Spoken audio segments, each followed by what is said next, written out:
दोस्तों नमस्कार, ये है मार्गदर्शन फॉर सिविल सर्विसेज। मैं अनुराग चौधरी।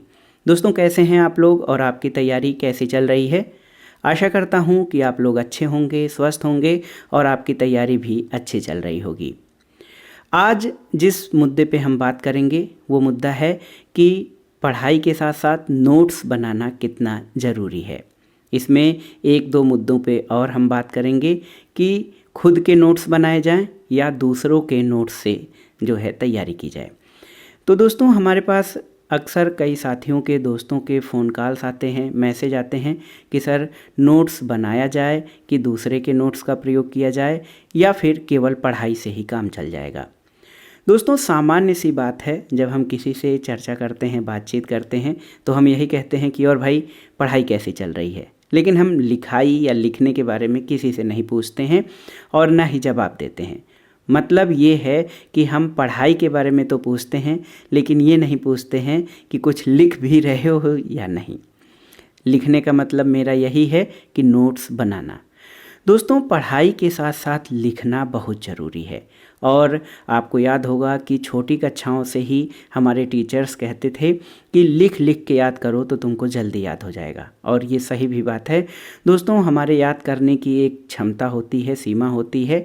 कोई भी बुक हम अगर जो पढ़ जाएं पूरी तरह से तो सब कुछ नहीं याद रख पाते हैं, थोड़ी सी चीज़ें उसकी याद रह जाती हैं। लेकिन मामला ये है कि हम कोई टॉपिक तैयार करते हैं, कोई बुक पढ़ते हैं तो कोशिश करते हैं, या हमारी कोशिश ये रहनी चाहिए कि उसका जो मूल चीज़ें हैं, की पॉइंट्स हैं, वो सारी चीज़ें हमारी तैयार रहें ताकि हम किसी परीक्षा में बेहतर प्रदर्शन कर सकें। इसके लिए ज़रूरी है दोस्तों नोट्स बनाना।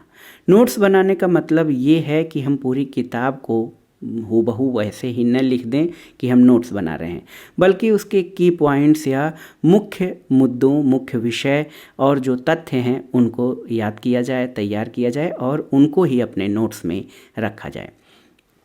तो इसलिए ज़रूरी है नोट्स बनाना कि हम चीज़ों को कम समय में कवर कर सकते हैं। चीज़ों को कम समय में कवर करने का मतलब ये है कि जब आप बुक पढ़ते हैं वहाँ से ज़रूरी चीज़ें, जो आपकी आवश्यकता की चीज़ें होती हैं, उनको आप नोट्स के रूप में नोट डाउन कर लेते हैं, लिख लेते हैं, तो आगे आपको रिवाइज करने में या दोहराने में आसानी होती है। लेकिन कुछ साथी ये कहते हैं कि नोट्स बनाने में बहुत अधिक समय चला जाता है। ये भी बात सही है, नोट्स बनाने में बहुत समय चला जाता है और उसकी अपेक्षा हम कम समय में ज़्यादा पढ़ाई कर सकते हैं। लेकिन दोस्तों पढ़ाई करना और सभी लोगों की याददाश्त एक बराबर नहीं होना, ये भी चीज़ें होती हैं। सभी लोगों की याददाश्त एक जैसी नहीं होती है। इसलिए दोस्तों पढ़ने के साथ साथ लिखना और नोट्स बनाना बहुत ज़रूरी है। जब आप नोट्स बनाते हैं तो एक चीज़ और अच्छी बात ये होती है कि नोट्स बनाने से पहले आपको पढ़ना पड़ता है, और अगर किसी टॉपिक का नोट्स आप बना रहे हैं तो उसके लिए आप कोशिश करते हैं कि ज़्यादा से ज़्यादा जो तथ्य हैं, जानकारियां हैं, आपके नोट्स में शामिल हो जाएं ताकि आप एक जगह ही उनको देख सकें और परीक्षा के समय या जब आपको ये लगता है कि परीक्षाएं नज़दीक आ रही हैं तो उनको आप दोहरा सकें। तो दोस्तों सबसे ज़रूरी है कि जब हम पढ़ें तो उसकी कुछ चीज़ों को नोट करते जाएं और हमारा एक नोट्स तैयार होता जाएगा। कुछ साथी ये पूछते हैं कि हम अपने नोट्स बनाएं या दूसरे के नोट्स से पढ़ाई करें। तो दूसरे के नोट्स से पढ़ाई तब आप कर सकते हैं आपके पास समय नहीं है। जैसे आप किसी सेवा में हैं, कोई काम कर रहे हैं, तब आप दूसरे के नोट्स का सहारा ले सकते हैं। लेकिन अगर जो आप पूरी तरह से तैयारी ही कर रहे हैं, 8-10 घंटे पढ़ाई कर रहे हैं डेली, तो अपने नोट्स बनाना हर दृष्टि से फ़ायदेमंद होता है। अपने नोट्स बनाएंगे आप तो चीज़ों को आप खोजते हैं, चीज़ों को पढ़ते हैं, वहाँ से छांटते हैं और जो आपके काम की चीज़ें होती हैं उनको नोट्स के रूप में जो है उसको तैयार करते हैं। तो कुल मिलाकर दूसरों के नोट्स की अपेक्षा अपने नोट्स बनाना फ़ायदेमंद है, लाभदायक है, मजबूरी न हो तो। मजबूरी क्या है? समय की मजबूरी है कि कुछ छात्र ऐसे हैं जिनके पास कम समय है तो उनके लिए दूसरों के नोट्स भी फ़ायदेमंद हो सकते हैं, लेकिन अपने नोट्स हर दृष्टि से अच्छे होते हैं। नोट्स बनाने की बात और पढ़ाई की बात तो ये तो रही कि पढ़ाई की तुलना में नोट्स बनाना बहुत ज़रूरी है। और नोट्स से पढ़ाई करने में आप कम समय में या परीक्षाओं के समय में आसानी से अधिक सिलेबस को कवर कर सकते हैं। और एक मुद्दा ये उठता है कि नोट्स कैसे बनाए जाएं, क्या अच्छा तरीका हो।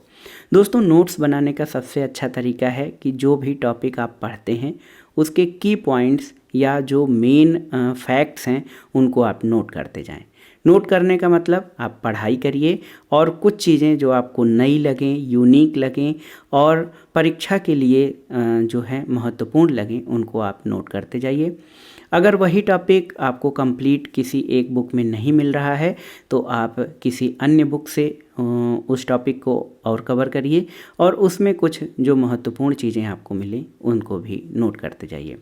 तो बाद में आप देखेंगे कि जब कोई चैप्टर आप पढ़ लेंगे पूरी तरह से तो उससे संबंधित बहुत सारी महत्वपूर्ण जानकारियाँ आपको नोट्स के रूप में आपके उपलब्ध हो जाएंगी और जब परीक्षाओं के समय आपको दोहराना होगा तो आप वहाँ से दोहरा सकते हैं।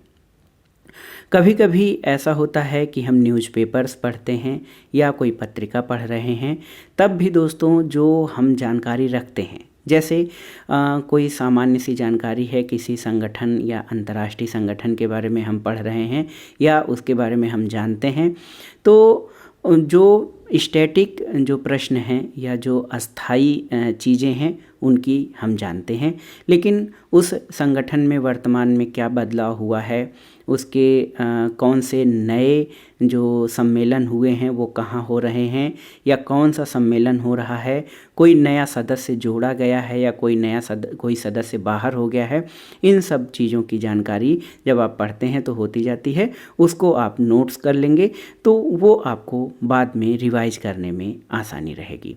इसके लिए सबसे अच्छा ये होता है कि आप पतले पतले नोटबुक ले लें और अन्य अलग अलग विषय के जब आप पढ़ाई करें तो उसको अलग से नोट करते जाएं। वो आपका एक नोट्स तैयार होता जाएगा और आपकी तैयारी भी कंप्लीट होती जाएगी। दूसरों के नोट्स के पढ़ने की बात जब हाँ आती है तो वहाँ पे कुछ साथी ये तर्क देते हैं कि दूसरों के नोट से हम कम समय में अच्छा पढ़ सकते हैं और कुछ अपना अलग से पढ़ सकते हैं। तो ये भी अच्छी बात है दोस्तों, दूसरों के नोट से कुछ चीज़ें आपको ऐसी मिल सकती हैं जो वो कहीं और से पढ़ के बनाया गया हो, वो आपको आसान रहेगा और कुछ फैक्ट, कुछ तथ्य और जानकारियाँ आपको एक्स्ट्रा मिल जाएंगी। एक मुद्दा और उठता है दोस्तों समय को लेकर कि समय प्रबंधन कैसे किया जाए तैयारी के दौरान। दोस्तों, समय प्रबंधन और नोट्स की बात हम कर रहे थे, तो नोट्स बनाने में जाहिर सी बात है कि पढ़ाई की तुलना में समय अधिक लगता है, लेकिन जब आप कोई चीज़ लिख कर तैयार करते हैं तो वो पढ़ने की अपेक्षा ज़्यादा अस्थायी होता है। यानी जब आप लिखते हैं कोई चीज़ तो कई तरीके से या कई चरण में वो प्रक्रिया चलती है। एक तो आप जब नोट्स बनाते हैं तो कहीं ना कहीं किसी किताब से, पत्रिका से वो जानकारी आप नोट करते हैं। उस समय होता ये है कि एक बार आप पढ़ते हैं, वो चीज़ आपके दिमाग में आती है, फिर लिखते हैं, फिर उसी चीज़ को लिखने के क्रम में आपका दिमाग जो है उन चीज़ों को, उन तथ्यों को, उन जानकारियों को दोहराता है। तो इससे जो लिखने की प्रक्रिया होती है वो 2 या 3 चरण की हो जाती है, तो चीज़ें आपके दिमाग में अस्थायी रूप से छपने लगती हैं। और किताबें आप जानते ही हैं कई पृष्ठों की होती हैं, मोटी होती हैं और सब कुछ याद रख पाना किसी के लिए भी संभव नहीं है। तो परीक्षाओं की दृष्टि से जो महत्वपूर्ण चीज़ें हैं उनको अलग नोट कर लेना बहुत महत्वपूर्ण है।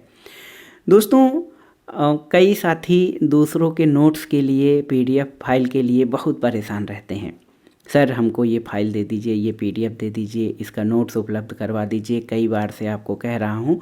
तो उसमें कई बार ऐसा होता है दोस्तों कि यूट्यूब पे मैं बहुत टेक्निकल नहीं हूँ, बहुत ज़्यादा जानकारी नहीं है, एक सामान्य जानकारी है यूट्यूब पे वीडियो कैसे अपलोड किया जाए वो जानकारी है, और ऐसी टेक्निकल जानकारी नहीं है, हो नहीं पाता है, समय की उपलब्धता भी नहीं होती है। मेरी कोशिश ये रहती है कि आप पढ़ाई करें और मैं कोई भी प्रश्न बताता हूँ तो उसको दोहराता हूँ, या कोई प्रैक्टिस सेट सॉल्व कराता हूँ तो उसमें भी तथ्यों को दोहराते हुए चलता हूँ। और मेरी कोशिश ये रहती है कि आप उतने समय में मैं समय लेता हूँ कि आप उनको अलग से नोट कर लें। तो जब आप किसी का भी कोई चैप्टर देखते हैं, किसी भी यूट्यूब चैनल से जुड़े हों आप, या कोई भी टॉपिक आप पढ़ रहे हों, तो वहाँ से जब आप चीज़ों को नोट करके पढ़ते हैं तो कई सारे फैक्ट्स ऐसे आ जाते हैं जो आपके ज्ञान में वृद्धि करते हैं। आपका जो क्वेश्चन बैंक होता है वो बढ़ता जाता है। तो कोशिश ये करिए दोस्तों, पढ़ाई करते समय आप पेन और पेपर लेके अलग से बैठिए। उसका सबसे अच्छा तरीका है, पतले पतले आप नोटबुक ऐसे ले लीजिए, या फिर A4 साइज़ के पेपर ले लीजिए, उनको स्टिक फाइल में कवर कर लीजिए, या 2-4 पन्नों का एक एक अलग अलग सेट कर लीजिए और एक टॉपिक डाल लीजिए, हेडिंग डाल लीजिए और उससे संबंधित जो जानकारी मिल रही है उनको नोट करते जाएं। बीच में जगह आप छोड़े रहें ताकि कहीं से उससे रिलेटेड कोई जानकारी आपको एक्स्ट्रा मिल गई तो आप वहाँ पे नोट कर लें, उसको अंडरलाइन कर लें या मार्कर से हाईलाइट कर दें, ताकि आपका ध्यान वहाँ पर आसानी से पड़ जाए और आपको वो चीज़ परीक्षा के समय या परीक्षाओं के आसपास जब आपको दोहराना हो तो वहाँ से आसानी हो जाए। दोस्तों, आज हमने इस शॉर्ट वीडियो में चर्चा की कि किस तरह से अपने नोट्स बनाएं, नोट्स बनाना ज़रूरी है कि नहीं, और खुद के नोट्स महत्वपूर्ण हैं या दूसरों के नोट्स। तो ये सारी जो संक्षिप्त चर्चा रही इसका अंतिम में निष्कर्ष हम यही आपसे कहेंगे, आपको सुझाव यही देंगे कि दोस्तों, पढ़ाई के साथ साथ नोट्स बनाना यानी लिखना बहुत ज़रूरी है। खुद के नोट्स हों तो बहुत बेहतर है, आप दूसरों के नोट्स की भी मदद ले सकते हैं। और अगर आप कोई टॉपिक पढ़ रहे हैं तो पेन और पेपर लेकर बैठिए। कुछ चीज़ें ऐसी होंगी जो आपके लिए बिल्कुल नई होंगी, कुछ नए तथ्य आपको हर बार पढ़ाई के दौरान आते हैं तो आप उनको नोट करते जाएंगे, फिर वो बाद में आपके एग्ज़ाम टाइम रिवीजन के लिए बहुत ही फ़ायदेमंद होगा। ये आज का टॉपिक यहीं पे समाप्त करते हैं। आशा है कि आप अब हमारे कहे पर गौर करेंगे, खुद के नोट्स बनाएंगे और अपनी तैयारी एक प्लान्ड वे में अपनी करेंगे। पढ़ाई के साथ साथ लिखाई भी ज़रूरी है। अगली बार हम किसी अन्य टॉपिक पर आएंगे चर्चा के लिए, तब तक हमसे जुड़े रहें। जो हमारे वीडियो मार्गदर्शन चैनल पर आ रहे हैं वो आपके लिए कितने फ़ायदेमंद हो रहे हैं इसके बारे में भी हमें बताइएगा, और कोई सुझाव हो या फिर किसी अन्य टॉपिक पे आपको जानकारी लेनी हो तो हमसे ज़रूर शेयर करिएगा, कमेंट करिएगा। हम उस पर कोशिश करेंगे कि आपको ठीक से सटीक और बेहतर से बेहतर जानकारी उपलब्ध करा सकें। वीडियो देखने के लिए धन्यवाद दोस्तों, नमस्कार।